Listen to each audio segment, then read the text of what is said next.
অনামিকা রায়কে নিয়ে সোশ্যাল মিডিয়ায় ব্যাপক চর্চা। যদি ভবিষ্যতে অন্য কোনো দল থেকে অনামিকা রায়ের কাছে কোনো অফার আছে, তাহলে সেক্ষেত্রে আপনার রিয়াকশন কি থাকবে? আমার রিয়াকশনটা অবশ্যই শুভাকাঙ্ক্ষী থাকবে যে না, তারা আমাকে যোগ্য মনে করেছে বলে আমাকে অফারটা দিচ্ছে। কিন্তু আমি এটাই বোঝানোর চেষ্টা করব যে আপনারা যে দলেই করছেন সেটাকেও আমি সাধুবাদ জানাই যে না, আপনারা মন থেকে যাকে চাইছেন সেটাই ভালো। কিন্তু আমি যেটা মন থেকে চাইছি বা আমি যেখান থেকে শুরুটা করেছি সেখান থেকে কোথাও আমার যাওয়ার কোনো সম্ভাবনা নেই। আর দরকার হলে আপনাকে আমি বোঝাবো যে কংগ্রেস কত ভালো দল এবং কংগ্রেসে আসলে কত শান্তিতে থাকা যায় এবং কতটা মান সম্মান নিয়ে কতটা মানুষের ভালোবাসা যে পাওয়া যায় সেটা আমি মানুষকে বোঝানোর চেষ্টা করবো যাতে তারা আমাদের দলে আসে। আর কয়েক ঘন্টা পরে রেজাল্ট, কি বলবেন ভোট নিয়ে? কতটা আশাবাদী আছে আপনি জয়ের? দেখুন, জয় তো আমরা মানুষের মন তো আমরা জয় অলরেডি করে ফেলেছি। আর যেটা হচ্ছে ভোটের রেজাল্টের কথা, সেটা ভোটের রেজাল্ট অ্যাকচুয়ালি এভাবে হয় না, মানে এত কম সময়ের মধ্যে যেভাবে আমরা প্রচারটা করেছি সেখানে এত মানুষের মন জয় করেছি এবং সেটা আমাদের ভোট বাক্সে কতটা প্রভাব ফেলছে সেটা এখন দেখার পালা। বাকিটা জনগণের মতামত, সেটা আমরা বলতে পারছি না।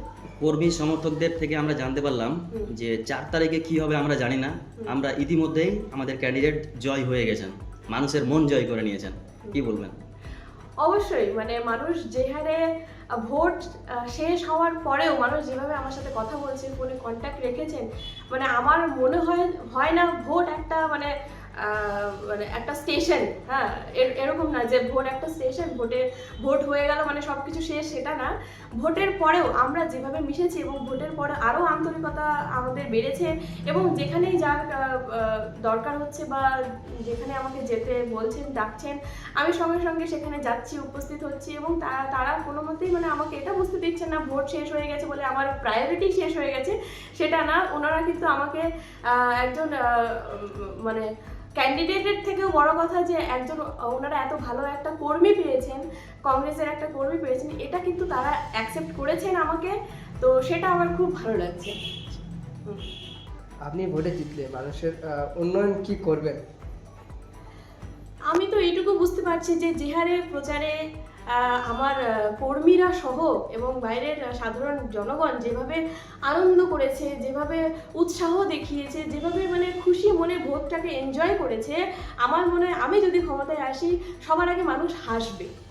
এইটুকু আমি গ্যারেন্টি দিতে পারি যে না, তারা কিন্তু একটা হাসবে এবং নিশ্চিন্তে থাকবে যে না, আমাদের আর বাচ্চাদের কোনো মানে প্রবলেম হবে না, মানে শিশুরা যারা স্কুলে পড়ে তাদের কোনো প্রবলেম হবে না, আমাদের রাস্তাটা আমাদের সঠিক টাইমে ঠিক হয়ে যাবে এবং আমাদের যে হসপিটালগুলো আছে সেখানে যারা সরকারি ডাক্তাররা আছেন তারা এখন কি বলুন তো, সরকারি হসপিটালে যেমন তেমনভাবে রুগী দেখার পরে তারা প্রাইভেটে যখন তারা দেখছেন সেখানে আবার সেম রুগীকে যদি আমরা দেখাই সেখানে তারা ভালো পরিষেবা দিচ্ছেন। এই জিনিসটা যাতে না হয় সেই জিনিসটা আমরা লক্ষ্য রাখবো। মানে আমরা বিশেষ করে শিক্ষা এবং স্বাস্থ্যটাকে খুব গুরুত্ব দিয়ে দেখার চেষ্টা করব।